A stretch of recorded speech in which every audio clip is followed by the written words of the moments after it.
Here we go for one of the most eagerly anticipated finals of this weekend. Listen to the noise for Josh Kerr. He's a real showman. Trouble is, there's 11 other world-class men who will try and deny him a golden moment on a track at which he's raced 50 or 60 times, he said. And the great thing about this distance, it attracts 10,000-metre runners, 1,500-metre runners, and they meet in the middle over 15 laps of intrigue, drama. 12 men, 15 laps, at the end of which one of them will be a global champion. Olin Hacker, NCAA champion over 5,000 metres a couple of years ago. There's a race, fourth in the Europeans. Adel Michal, European indoor champion a few years ago, not too far off the podium in Tokyo over the 1,500. He is a really good tactical racer, and the Spaniard can't be ruled out. Yared Ngoose, North American record holder at 1,500 metres, indoors and out. He's one of the fastest men in the world this year. We move on to the line behind. Riva, national indoor champion for Italy. Ismail of Djibouti, 11th in the 5,000 last year. Selimon Barega, Olympic champion over 10,000 metres, defending champion over 3,000 indoors. Such is his range. He's also the 5th fastest in history. Anka Kam of Morocco, then to Genet Wale, a brilliant steeplechaser, World Junior bronze back in 2016. He's the 2nd fastest man in the world this year over this distance. John Heymans of Belgium. And now listen to the reception for Scotland's own Josh Kerr.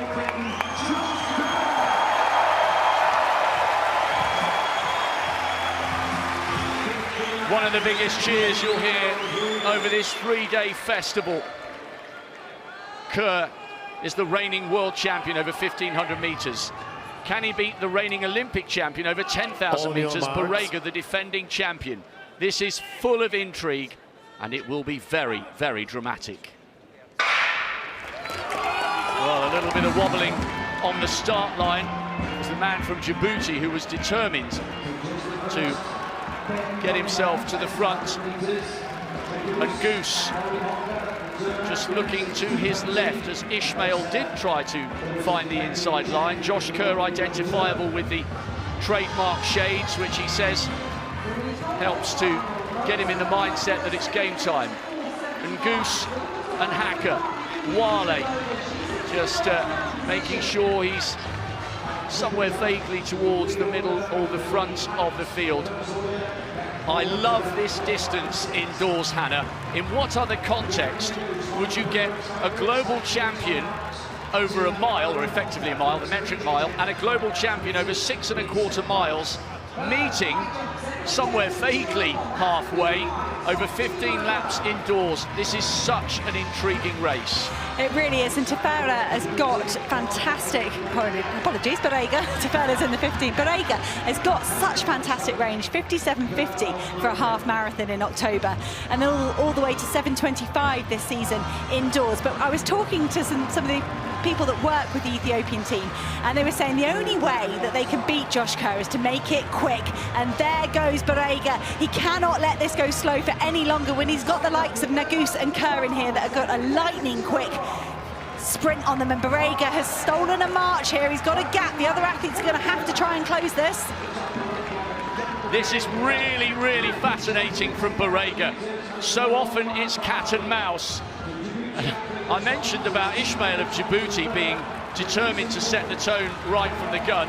He's closed the gap on Barega as the rest of the field recognise the danger. Barega clearly feels, by adopting this tactic, that if it's close with a lap to go, he no longer feels, perhaps, that he's got the raw speed in his legs to be able to outkick Josh Kerr, who, let's not forget, outkicked the most consistent 1,500-metre performer last year, Jakob Ingebrigtsen. Kerr was magnificent in that final in Budapest. And Barrega is determined that this is not going to be slow. But having gone to the front, they've bunched up behind him. Kerr is safely there, so too Michal. What he can't do is accelerate and then start to slow down again, because that will play into the hands of the 1500 metre and the mile specialists like Goose and Josh Kerr. Getting at Wale has been 4th in the World Championships over steeplechase and the Olympic Games, and he is the next man to have a go at getting this race going.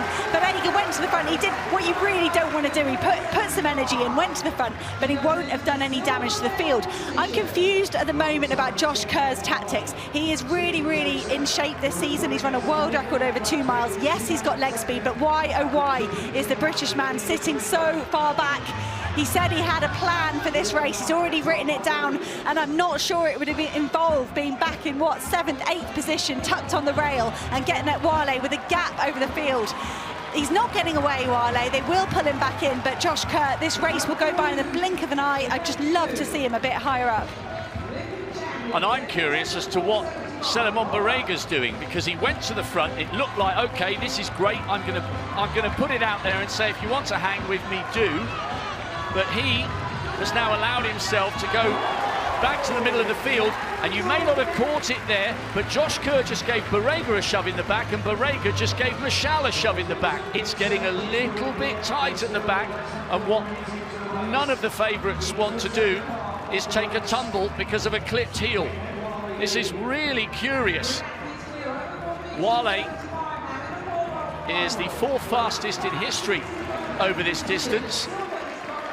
He's coming up to Lap Yaout of Afghanistan, so he will cause a little bit of traffic, and they'll have to go wide and go round him. And Josh Kerr gave him a real shove there and almost bumped into Riva, the Italian, on his outside. What's fascinating about this, Hannah, is that nobody seems to be able to tactically grab this by the scruff of the neck. And maybe the milers like Goose and Josh Kerr are quite happy if it's not lightning quick. Goose and Josh Kerr, they will be able to close fastest in my mind if they get to that last 600 metres. But if they miss the break, Josh Kerr is still very far back. Yared Nuguse, the American, he's run 3:29. He's very, very good. He's closer. For the first time, Josh Kerr moves wide. He's been pinned on the inside. He has been running the shortest line. And I think if Josh Kerr and Yared Nuguse can get themselves further up the field now, they can hold on to anything that Barrega and Wale throw at them. They're getting into the closing stages here. It's just 1 kilometre left to go in the men's 3000. Barrega back at the front, but he's still not really accelerated the pace. When Barrega stole a march on the field in Tokyo over 10,000 metres, he covered the last lap in 53.9. However, when he tried that last year at the World Championship, Joshua Cheptegei, the defending champion from Uganda, managed to hold him off. Maybe Barrega hasn't quite got that extra half yard that he did 2 years ago when he became the Olympic champion. 4 laps to go in the final of the men's 3,000 metres. The crowd begin to roar because Great Britain's 1500 metre world champion Josh Kerr is tracking the move of Genet Wale. Barrega, the defending champion, is on the inside with Goose on his shoulder. These are the main protagonists that everyone was expecting to be in the mix.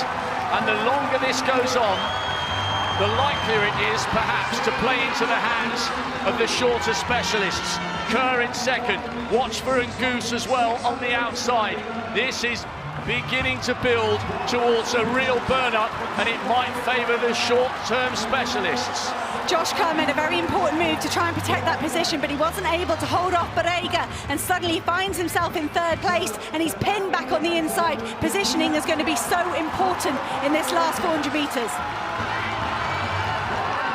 Listen to the noise of the crowd. 2 laps to go in the final of the men's 3,000 metres. Hacker's running wide on the outside. Michal is trying to get in the mix as well. Now Barrega makes his strike. The Olympic champion over 10,000 metres watching the big screen at the end of the stadium. Kerr is trying to get himself in pole position in lane 2. It's absolutely deafening. It's the Olympic champion over 10,000 metres against the world champion over 1,500. Kerr is the local hero. Barega is the established star. And listen to the noise. Kerr is being driven round the bend by 5,000 Brits. They're on their feet. It's a standing ovation for the outstanding performance. The world champion over 1,500 takes the indoor crown over 3,000 metres. He's all about confidence. He's all about belief. And he has torn his way through a truly world-class field. And nobody here will ever forget the night they saw Kerr, Scotland's Braveheart, delivers in style on his home patch. He said he would win. He didn't tell us how, but he didn't need to. Wow. That was one of the most blistering finishes to a 3,000 metres you could ever wish to see. His path to gold in Paris is unfolding with another title. Kerr has beaten them all in Glasgow.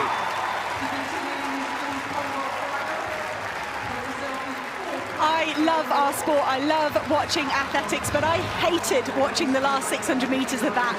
It was the positioning from Kerr. The only way that I could keep my faith was that he was so within himself that he was not worried about being so far back, about being pinned on the inside. And the change of pace as he came into the bow was just perfection from Josh Kerr, and he blew the field apart. There are such class in that field. You said it, Rob. The Olympic 10,000 metre runner was fighting with him as they came through the bow. But Barega, he needed to make that race faster. It needed to be harder if he was going to hold off that lightning quick finish from Kerr. And in fact, Yared Nuguse picking up his first global medal as well for the United States. The 1,500 metre specialist found his legs in the closing stages and nudged ahead of Barega as well. Well, I think the longer that race went on, the more they were playing into Josh Kerr's hands. He's got his tactics written in his phone for the Olympic final over 1,500 metres in the summer. A lot can happen between now and then, but how impressive was that? Didn't show any signs of pressure, didn't show any signs of doubt, and in the end, he had time to celebrate and savour the moment. Kerr is the champion, and in what style?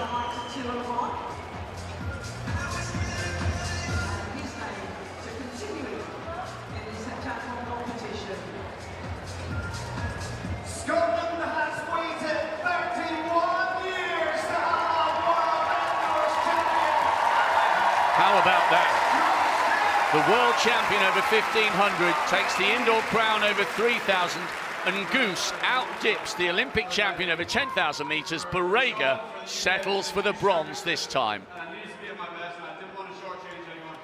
I was good to go, and I was excited for this amazing crowd. So I'm so relieved. Wow, I wonder how long it's going to take the Glasgow crowd to calm down.